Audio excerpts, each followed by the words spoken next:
Masa apa? Tujuan Bapak nggak salah sih, Pak. Kita timingnya lain ini, Pak. Suhunya lain.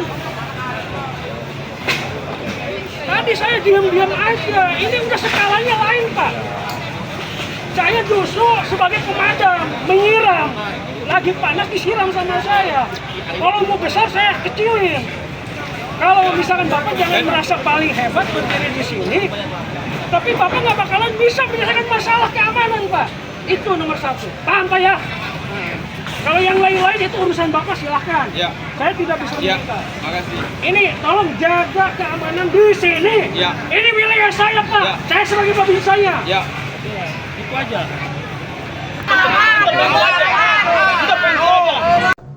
Ya guys, jadi ini saya mau sedikit mengomentari terkait dengan kemarin adanya kekisruhan ketika acara pembongkaran di Taman Wisata Alam Citepus, Desa Citepus, kawasan Sukawayana, Pelabuhan Ratu. Nah, ini akibat daripada adanya kelemahan suatu pengelola, termasuk yang memegang tender, dan juga ini pemerintah belum siap, baik pemerintah daerah maupun semua stakeholder aparat yang turun di lapangan.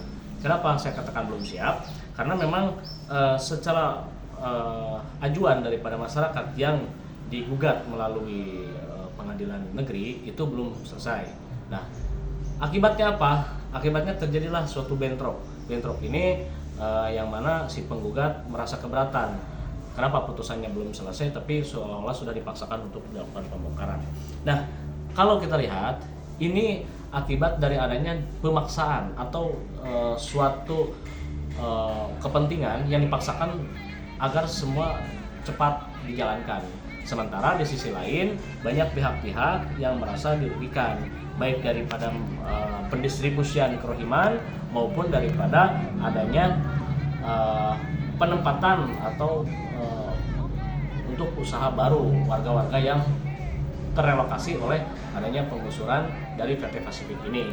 Nah, hemat kami semestinya ini menjadi satu perhatian. Kenapa? Karena perusahaan PT Pasifik itu yang sampai hari ini melakukan MOU atau kerjasama dengan Dinas Pariwisata dengan tujuan untuk membuat suatu taman atau alun-alun di kawasan TWA ini semestinya dilakukan dulu sosialisasi yang efektif dan efisien sehingga semua sudah clear, baik itu penataannya setelah pasca pembongkaran atau manajemen daripada penggantian kerohiman itu. Ini kan menjadi janggal. Ada beberapa yang menerima 2-3 juta, ada juga yang menerima 8-10 juta. Ini kan jelas-jelas tidak adil. Artinya tidak adil itu tidak ada pemerataan yang secara signifikan. Nah, ke depan ini sepertinya harus menjadi atensi atau perhatian khusus dari pemerintah pusat.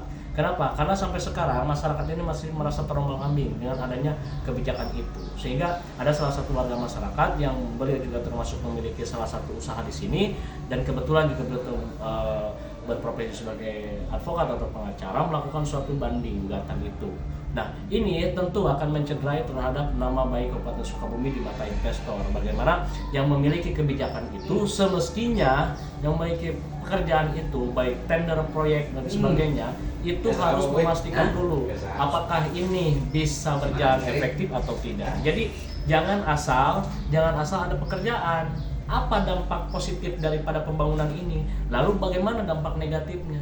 Ini kan ada kurang lebih sekitar 300 lebih, bahkan 400 kurang lah ya, 400 penghuni baik yang usaha warung, usaha dan lain sebagainya. Meskipun betul secara wilayah ini adalah wilayah kehutanan, tetapi secara kemanusiaan ini masyarakat di sini tuh menumpang hidup, artinya untuk menopang kehidupan sehari-hari, yang mana mereka punya anak, punya tanggungan keluarga, tidak ada tempat tinggal atau hanya keterpaksaan saja ikut usaha di sini untuk memastikan kelangsungan hidup, bukan untuk memperkaya diri. Sedangkan perusahaan ini datang melalui MOU dengan Dinas Pariwisata untuk melakukan pengembangan di sini. Nah, ini semestinya pemerintah harus mengeluarkan kebijakan terlebih dahulu sebelum adanya proyek itu dilakukan. Nah, ke depan ini kalau pemerintah pusat, baik pemerintah kabupaten, provinsi ataupun dari dinas pariwisata sendiri tidak menoleh dari sisi kemanusiaan, ini akan mengakibatkan gejolak konflik yang lebih besar. Kenapa? Kita baca bagaimana dampak daripada penggusuran ini. Apakah uang kerohiman tersebut bisa menggantikan untuk kembali bangkit lagi usaha? Kalaupun tidak, maka akan terjadilah angka pengangguran.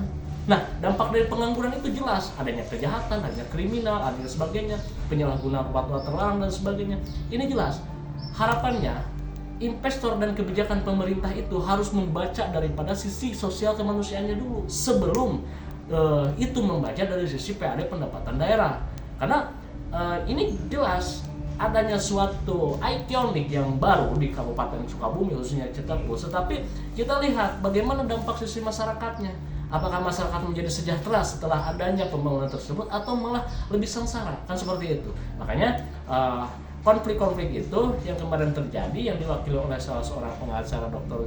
Sulfi Jufa, yang mana masyarakat semua mengharapkan ini kalaupun pemerintah Kabupaten Sukabumi akan melakukan suatu gebrakan atau suatu gerakan untuk menambah PAD atau ikonik daripada Kabupaten Sukabumi yang kerjasama dengan investor PT Pasifik itu, coba lihat dulu sisi kemanusiaannya, sisi masyarakatnya, per individu orangnya. Ya, apakah solusinya sudah disiapkan? Relokasinya akan dikemanakan? Lalu dampak faktor ekonominya seperti apa? Untuk langsung biar apa? Biar pembangunan itu tidak menjadi asbang, artinya asal bangun. Banyak sekali proyek-proyek yang sampai sekarang itu asal bangun, sedangkan manfaat ending daripada proyek tersebut tidak terasa oleh masyarakat. Itu. Jadi mohon untuk semua stakeholder baik dari pemerintah kabupaten, provinsi maupun dari pusat melirik kembali. Ini ada sekitar 400 warga yang terdampak daripada ada penggusuran tersebut. Jadi itu mohon untuk nanti ke depan ada pihak-pihak terkait, terutama wakil rakyat melalui DPRD kabupaten, DPRD provinsi dan DPR RI pusat, itu bisa memperhatikan, karena masyarakat akan kesiap lagi menaruhkan nasib itu. Wakil-wakil rakyat itulah yang harus memberikan suatu harapan dan kepastian hidup untuk hidup orang banyak. Jadi negara harus hadir di situ memperhatikan sisi kemanusiaannya dibanding daripada kemajuan daerah yang belum tentu itu bisa membantu terhadap perekonomian dan kelangsungan masyarakat hidup di bawah. Itu, terima kasih. Assalamualaikum warahmatullahi wabarakatuh.